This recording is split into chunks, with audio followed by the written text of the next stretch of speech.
एक खुशकिस्मत बहू। मेरी मैरिज तय होने के समय से ही मोबाइल पर बात होने लगी थी मेरी इनसे। अच्छे लगे थे मुझे ये सुलझे हुए से नेक इंसान। मैं अक्सर इनसे पूछती थी कि अगर मेरी और आपकी माँ में कभी कोई झगड़ा हुआ तो आप किसका साथ देंगे। इनका जवाब होता पता नहीं। बस इस एक बात के अलावा मुझे ये बहुत अच्छे लगने लगे थे। जब मैं पहली बार इस घर में आई थी तो बहुत अजीब सा था सब। मेरे घर में सब कितना घुल मिल कर रहते। कभी कभी तो हम मजाक मजाक में किसी एक को चिढ़ाने के लिए उसकी थाली में रखे खाने को खा जाते।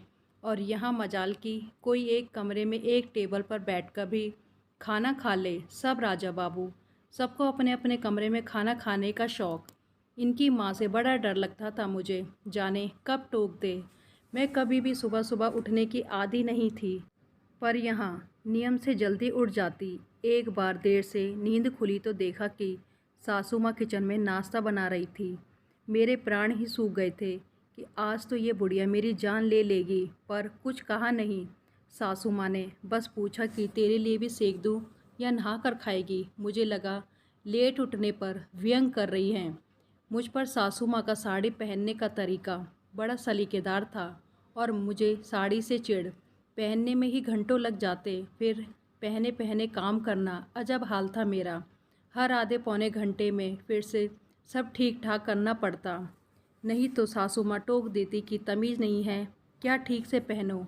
एक बार तो चिढ़ ही गई, बोली कि जब नहीं पहनना आता तो या तो सीख लो या जो आता है वो पहनो, कार्टून क्यों बन जाती हो। बहुत रोना आया था मुझे। एक तो इतनी मेहनत करो और ऊपर से सुनो भी।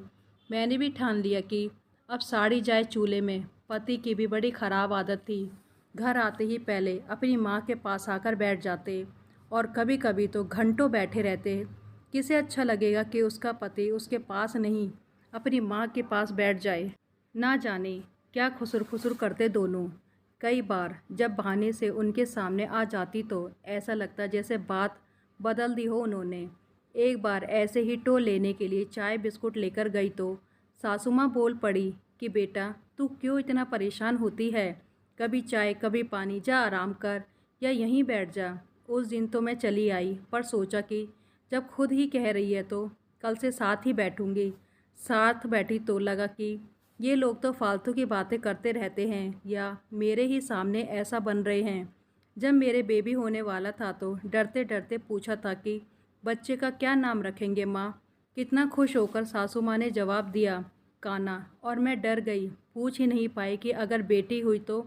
ना जाने क्या सोच सोचकर मैंने वो दिन काटे। जब मेरे बिटिया हुई तो पिछले 10 दिन से रामायण पढ़ती माँ की आंख में आंसू देखे थे मैंने। खुशी के थे या दुख के पता नहीं, पर महीनों तक उसकी मालिश से लेकर कच्ची पौटी तक सब काम इतने जतन से करते देखा तो आज इतने सालों बाद मैं सोचती हूँ कि मैं खुद अपनी सास में माँ को खोजती थी तो क्या मैं खुद बहू की जगह बेटी बन पाई थी। पता नहीं क्यों हम बहुएं अपनी सास में माँ को खोजती हैं।